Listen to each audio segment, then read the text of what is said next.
Om Shanti. Good morning. हम अपनी life चलाए जा रहे हैं। कैसे चल रही है ये आजकल कोई नहीं सोचता है। किसी से पूछो क्या हाल चाल है, कहेंगे बस चल रहा है, हो रहा है टाइम पास, लगा रहे हैं गाड़ी को धक्का। तो क्या हमारी लाइफ ऐसी होनी चाहिए? लाइफ ऐसी होनी चाहिए जो हमारे को कोई देखे, हाँ ठीक है, ये देखो ये भी तो बर्दाश्त कर रहे हैं, ये भी तो सहन कर रहे हैं, ये भी तो आगे बढ़ रहे हैं। जैसे हम जग में हमारे को कहते हैं यहाँ पे कि अपने सामने जो है दादियों को रखो, ब्रह्मा बाबा को रखो, तो आप पुरुषार्थ में आगे बढ़ सकते हैं। जैसे बच्चे को भी स्कूल में एग्ज़ाम्पल दिया जाता है, कोई सवाल हल करना है या कोई क्वेश्चन हल करना है तो एग्ज़ाम्पल दिया जाता है, भाई इसको देख करके आप हल कर सकते हो। तो ऐसे हमारी लाइफ में भी कई तरह की परिस्थिति आती है, कई तरह की परेशानियाँ आती हैं, तो हम सामने किसको रखें? सामने हम अपने बड़ों को रखें कि कैसे इन्होंने भी तो अपना जीवन जो है बहुत ऊंचा बनाया है, बहुत हौसला जैसे अपने अंदर रखा है। ब्रह्मा बाबा जो थे वो 60 वर्ष की आयु थी उनकी, और खांसी भी उनको बहुत रहती थी, फिर भी देखो इतनी बड़ी संस्था का निर्माण कर दिया, प्रजापिता ब्रह्मा कुमारी संस्था। लेकिन कराने वाले तो वो भगवान थे। ब्रह्मा बाबा तो सिर्फ निमित्त थे, लेकिन एक हिम्मत और एक जो उमंग उत्साह होता है वो तो उस आत्मा का था ना। भगवान तो सिर्फ उनके अंदर आते थे और जो ज्ञान है, जो शिक्षा थी वो देते थे, लेकिन हिम्मत और उल्लास तो उस आत्मा का था। तो ऐसे परमात्मा का हाथ और साथ हमारे भी सिर पर है, लेकिन उसको जब हम साथ लेकर के चलते हैं, अपना मानते हैं, तभी वो हमारा साथ देता है। और होता क्या है, हम थोड़ा टाइम तो ज्ञान में बहुत अच्छे से चलेंगे और फिर क्या होएगा, ढीले हो जाएंगे। क्या है लाइफ, वही लाइफ ठीक थी या ऐसे। लेकिन सच में अगर हम परमात्मा के साथ का अनुभव करते हैं, उसको अपना मानते हैं, तो ऐसे लगता है जैसे उसने हमें अपनी गोदी में बिठा रखा है, अपनी बाहों में ले रखा है और वो हमारे साथ चल रहा है।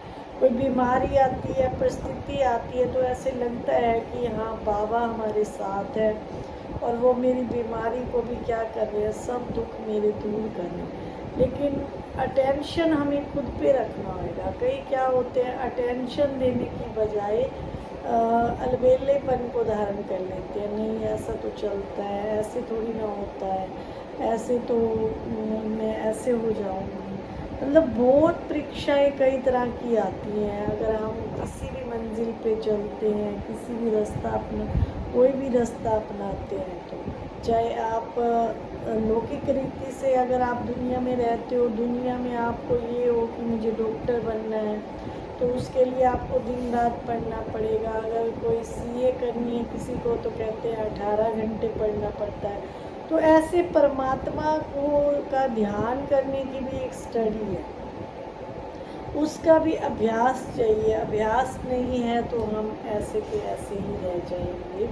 तो अटेंशन हमको कैसे रखना है, आलस में नहीं आना है। जैसे कई आलस में आ जाते हैं, भाई ठीक है अभी हम 2 दिन नहीं जाते, 2 दिन कुछ भी नहीं करते, ना हम मेडिटेशन करते हैं, ना हम बाबा के जो महावाक्य है वो सुनते हैं, तो उससे धीरे धीरे हमारे अंदर क्या होता जाएगा, एक आलस आता जाएगा। आलस से क्या होएगा, फिर धीरे धीरे हम पीछे ही हट जाएंगे।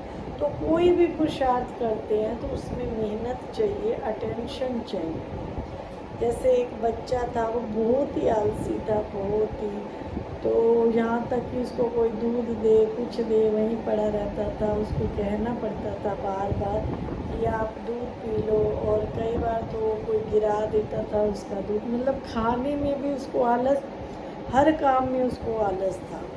जब ऐसे धीरे धीरे वो बड़ा हुआ तो उसने सोचा कि कोई ऐसी चीज़ मुझे मिल जाए जो मैं जो ज़्यादा, मतलब ऐसे कोई छड़ी मिल जाए जो मैं जादू से जो है सब कुछ अपना कर लूँ, काम कर लूँ। जैसे जिम का भी मिसाल देते हैं, किसी को जिम मिला और वो हुक्म करता था, तो वो उसका सब काम कर देता था। अंत में जब उसका काम नहीं हुआ तो जिन बोला मैं तुझे ही खा जाऊंगा, और फिर उसने क्या काम दे दिया, भाई तू सीढ़ी चढ़ और उतर।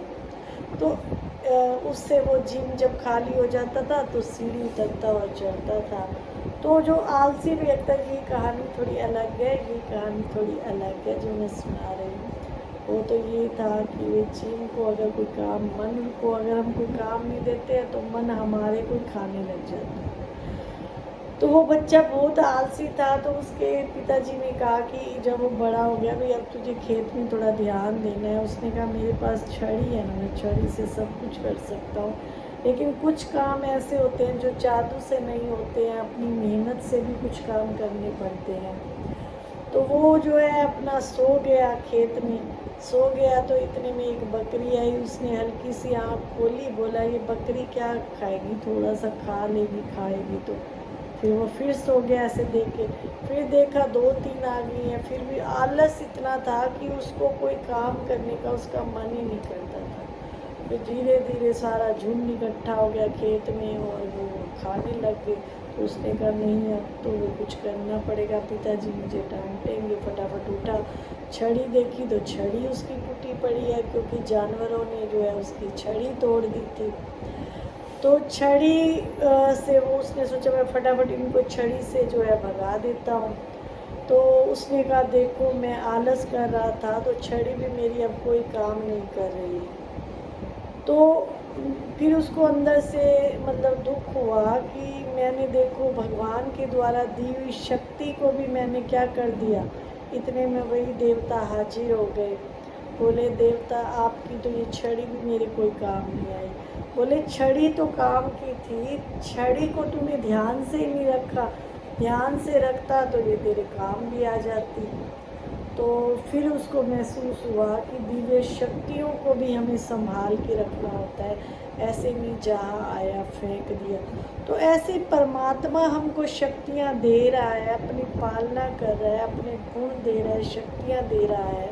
और देखो योग की तो इतनी सिद्धि है, मैंने अपनी लाइफ में अपनाया है कि योग से मैंने अपने बहुत बंधन काटे हैं। योग से मैंने बहुत आत्माओं को जैसे प्रकाश दे करके मुझे कहते थे सब कि आप हमारे लिए योग करो, मेरी चोट लग जाए, कोई कुछ कहता था तो मैं मेडिटेशन का दान उनको देती थी।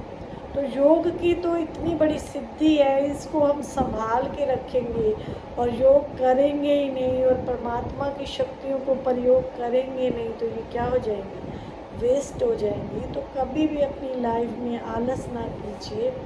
अगर हम आलस करेंगे तो अटेंशन अपने आप पे नहीं रखेंगे, और अटेंशन नहीं रखेंगे तो हमारी लाइफ का कोई भी कार्य नहीं होगा। तो इसलिए हिम्मत रखिए, आलस को त्यागिए और अटेंशन दीजिए। कोई भी काम करते हैं आप अटेंशन से करोगे, आलस नहीं करोगे तो आपका भाग्य तो चमकेगा ही चमकेगा। ओम शांति।